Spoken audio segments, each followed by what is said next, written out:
Kamu tahu mengapa saya percaya 100% bahwa semua rezeki yang kita dapat itu adalah dari dan untuk keluarga karyawan kita. Karena memang seleksi ketat sudah saya lakukan jauh-jauh hari. Tim kita adalah tim pilihan. Kamu tahu itu ya, Mardiu. Ini adalah dialog saya dengan sang babe, bapak angkat saya berlanjut. Gak ada orang yang perilakunya buruk di perusahaan kita. Demikian dia menjelaskan cukup panjang. Sekarang saya tanya ke kamu. Begini ya, ada 4 hal dalam organisasi itu. Dan apa yang kamu harus lakukan terhadap SDM tersebut? Pertanyaan pertama, kalau ada orang attitude-nya baik dan produktivitasnya baik, kamu apakan? Saya jawab, mungkin saya promosikan, mungkin saya akan naikkan jabatan. Saya lanjut ya. Yang kedua nih, kalau attitude-nya baik tapi produktivitasnya buruk atau rendah, kamu apakan dia? Saya motivasi, saya coach, atau mutasi? Demikian saya mencoba menjawab sebisanya. Kemudian dia lanjut lagi. Sekarang bagaimana kalau attitude-nya buruk tapi produktivitasnya bagus? Kamu apakan orang itu? Saya jawab, mungkin saya training, saya kasih team building.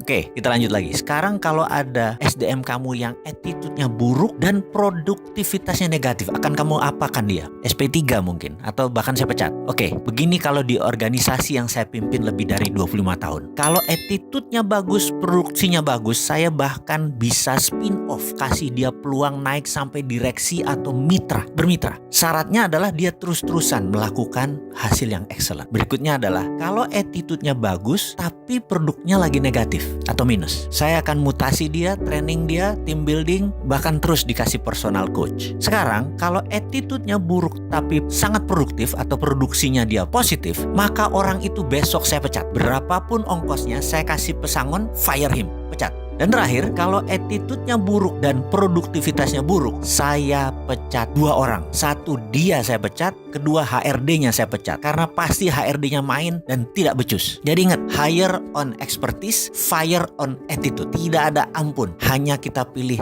attitude yang terbaik. Jadi di organisasi kita, Mardigu, semua orang attitude-nya baik, titik. Yang nggak baik semua udah keluar. Jadi kalau belum ada rezeki, kita harus bertahan. Karena pasti ada cara untuk kita keluar dari masalah tersebut. Karena semuanya orang baik. Tuhan itu baik dan sangat baik. Dan tahu kapan rezeki itu diturunkan selama semuanya benar. Yaitu attitude-nya benar. Kalimatnya membuat saya terdiam. Hanya melanjutkan makan siang sambil berpikir.